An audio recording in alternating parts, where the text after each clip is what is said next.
안녕하세요, 신작가입니다. 일본의 헬게이트는 제가 생각할 때는 도쿄 올림픽 끝난 다음에 진정한 헬게이트가 열릴 거라고 생각을 합니다. 얼마 전에 일본이 소비세를 8%에서 10%로 올렸습니다.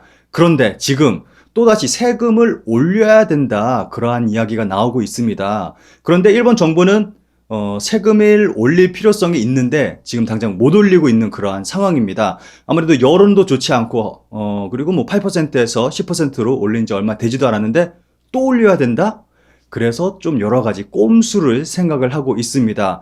그래서 이번 도쿄 올림픽 그리고 세금 문제, 그리고 일본의 재정 문제, 요 부분이 정말 중요할 거라고 생각을 합니다. 그래서 일본의 헬게이트가 어떻게 열릴지 요 기사를 좀 보시고 좀 나중에 생각해 보시면은 어떻게 될지를 아실 수가 있을 겁니다. 소비세 10%로는 아직 부족하다. 다음 증세는 친환경 소비세라는 제목의 기사입니다. 소비세 증세를 대신해서 탄소세를 활용하는 방안이 물밑에서 논의되고 있다. 공식적인 검토 단계는 아니지만 더 이상 소비세 증세는 정치적으로 어렵기 때문에 증세의 수단으로 급부상할 가능성도 있다. 아베 정권은 2019년 10월 소비세 10%에 대한 세금 인상을 단행했다. 하지만 국민의 반발이 크고 아베 총리는 향후 10년 정도는 소비세율을 인상할 필요는 없다며 다시 증세에 대해 부정적인 견해를 보이고 있다. 이 발언에 대해서는 공명당에서 이견이 나오는 등 여당들의 의견이 일치하고 있지는 않지만 정치적으로 더 이상 증세가 어렵다는 것은 그대로다.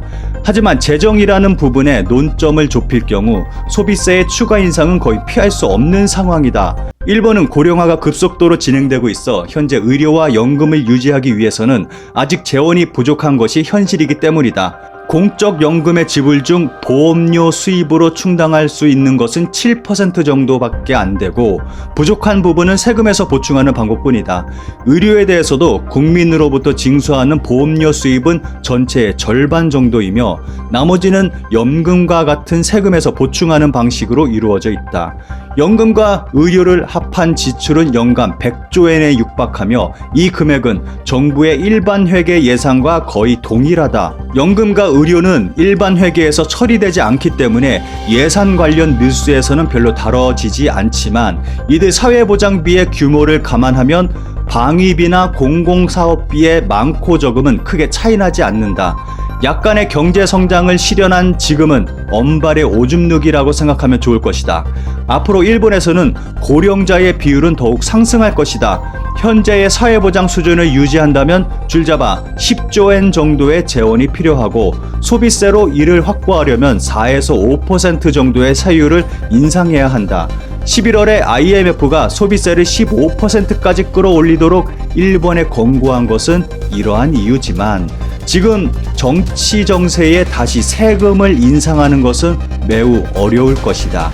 이런 가운데 물밑에서 논의되고 있는 것이 탄소세의 도입이다. 국제사회에서는 이산화탄소 배출량에 따라 기업과 소비자에게 부담을 요구하는 탄소 가격 책정의 도입이 진행되고 있으며 탄소세는 배출권 거래 제도와 함께 탄소 가격 책정을 실현하는 유력한 수단으로 자리매김하고 있다.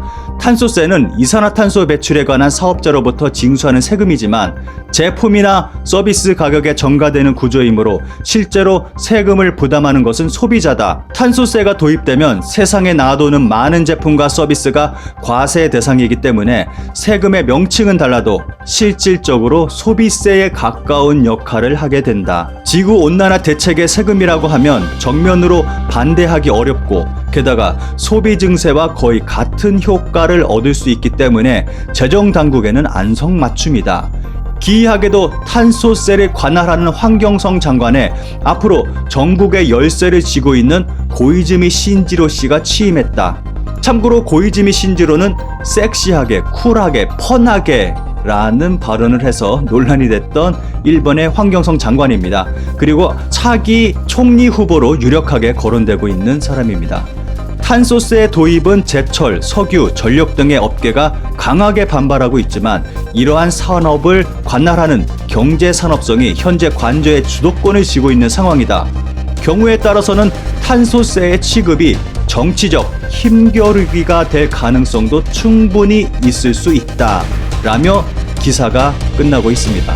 탄소세 같은 경우는 좀 여러 가지 논란이 있는 그런 부분이 있습니다. 프랑스 같은 경우는 국민들이 탄소세에 대해서 좀 시위를 한다거나 그러한 일도 있었습니다. 아무래도 탄소세를 도입하게 되면은 유류세를 비롯해서 여러 가지 물가가 상승하기 때문에 아무래도 서민들에게는 좀 안 좋을 수 있는 부분도 있습니다. 그런데 제가 뭐 경제 전문가도 아니고 그리고 뭐 정치하는 사람들도 아니기 때문에 뭐라고 구체적으로 말씀을 드리진 못하겠지만 일본 같은 경우는 탄소세를 진짜 환경을 생각해서 도입하는 게 아니라 소비세를 올리지 못하기 때문에 세금을 좀 더 올려야 되는 그런 긴박한 상황이기 때문에 탄소세를 도입해야 된다. 그거를 지금 좀 강력하게 추진을 하고 있습니다. 지금 현재 일본 같은 경우는 뭐 전 세계가 다 동일할 거라고 생각을 하지만 인구가 대도시로 집중되고 있습니다. 특히 도쿄 같은 경우는 굉장히 많은 인구가 집중되고 있는데 여기서 도쿄에 대한 도쿄세를 매겨야 된다. 그러한 이야기까지 나오고 있습니다. 이건 아무래도 뭐 사람들이 많이 몰리다 보니까 이러한 이야기가 나온 건데 모든 문제를 세금으로 해결을 해야 된다라는 말이 나올 정도로 아무래도 일본의 재정 악화가 계속되고 있는 건 사실입니다. 그래서 제가 주목하고 있는 건 이번 도쿄 올림픽입니다. 정말 과연 지금의 재정 상태로 도쿄 올림픽을 제대로 치를 수 있을까요? 올림픽이 코앞으로 다가왔지만 지난 영상에서 말씀드렸듯이 숙박업소 가격이 폭등하고 예산이 기존 전망치의 2배가량 불어나는 등 안정적 개최에 빨간불이 깜빡이고 있습니다. 비즈니스 호텔은 이미 평소에 6배 이상 치솟은 상태고 앞으로 더 오를 수도 있습니다. 그리고 민박이 1,200만 원이 넘어가는 등 숙박 대란이 예상되고 있습니다. 니혼게이자이 신문은 유치 단계에서 7천억 엔이었던 예산이 개막을 1년 반 앞둔 작년 12월에는 1조 3,500억 엔으로 증가했다고 보도했습니다. 대회 조직위 및 도쿄도는 유치 단계에서 작은 올림픽을 주장하며 선수촌 반경 8km 이내에 전체 경기장 시설의 85%를 집중시켜 예산을 최소화하겠다고 약속했습니다. 하지만 경기장 시설의 40%는 도쿄도 외곽에 조성돼 예산이 폭증한 상태입니다. 외곽 경기장의 보안 경비 등을 고려하면 최종 예산은 더 늘어날 것으로 보입니다. 게다가 야구, 마라톤 등의 경우 도쿄와 전혀 상관없는 후쿠시마, 삿포로에서 경기가 열리게 됐습니다. 마라톤의 경우 도쿄도가 당초 마라톤 코스의 도로 온도를 낮추기 위해 특수 차열성 포장을 진행 중이었습니다. 관련 예산은 무려 24억 엔. 하지만 최근 IOC 측이 마라톤 개최를 도쿄에서 삿포로로 변경하면서 혈세가 허공으로 사라지게 됐습니다.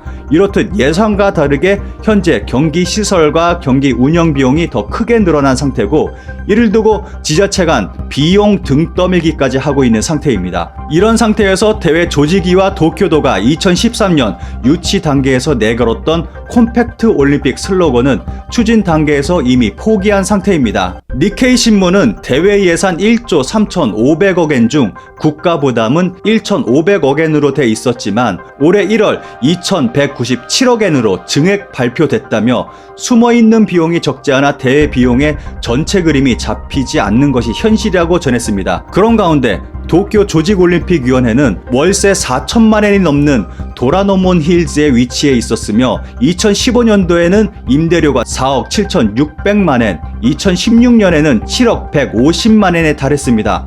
도쿄도민들의 비난이 치솟자 신주쿠 도청으로 이사를 하긴 했는데 올림픽 예산을 물쓰듯 펑펑 쓰고 있는 상황은 변함이 없는 것 같습니다. 그런데 재미있는 것은 올림픽 자원봉사에 대한 대우입니다. 유니폼과 음료 및 하루 한 번의 식사는 지급되지만 교통비와 숙박비는 모두 자원봉사자 자신이 부담해야 합니다.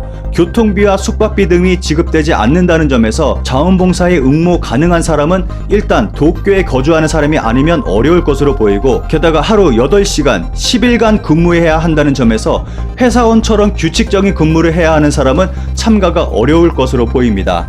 인도네시아에 사는 여성은 도쿄올림픽 자원봉사자로 선정됐지만 대회 개최 3주 전 현지 도착하라. 체제비 등 수당은 전혀 없다. 숙소는 꼭 잡아라. 등의 지시를 통보받았다고 합니다. 이렇게 되면 총 38박을 해야 하는데 캡슐 호텔에서 잠만 자도 대략 580여만 원이 들고 여기에 교통비나 식비 등까지 합치면 1000만 원 이상 자비를 써야 한다는 계산이 나옵니다. 도쿄올림픽의 경우 모집 인원수가 평창 자원봉사자 수 약 2만 4천 명의 5배에 달하는 엄청난 규모인데 아사히 신문 등 일본 언론은 과연 11만 명이란 엄청난 규모의 자원봉사자가 아무런 수당 없이 와줄까라는 제목으로 기사를 실기도 했습니다. 뿐만 아니라 의료와 통역 등의 전문적인 분야의 인재도 예외 없이 무보수 자원봉사를 고소하고 있는 상태입니다. 기본적으로 만 18세 이상만 자원봉사를 할 수 있는데 조직위원회는 별도로 일부 18세 미만도 안내 및 악기 연주 등의 자원봉사를 할 수 있도록 검토 중이라고 밝혔습니다. 일부에선 11만 명이 모이지 않을 경우 고교생이 강제로 동원될 가능성도 배제할 수 없다고 우려하고 있습니다. 한마디로 우리나라 쌍팔년도처럼 국민 강제 동원 올림픽이 될 가능성이 굉장히 높아지고 있다는 것이죠. 이런 상황에서 일본 국민들의 반발이 커지고 있습니다. 게다가 이번 도쿄올림픽은 다들 아시다시피 정치적으로 이용될 가능성이 대단히 높습니다. 이렇게 도쿄올림픽은 재정 악화 그리고 정치적으로 이용할 수 있다, 이러한 문제를 안고 있습니다. 도쿄올림픽 정말 기대가 됩니다. 제가 이렇게까지 기대를 한 올림픽은 없었습니다.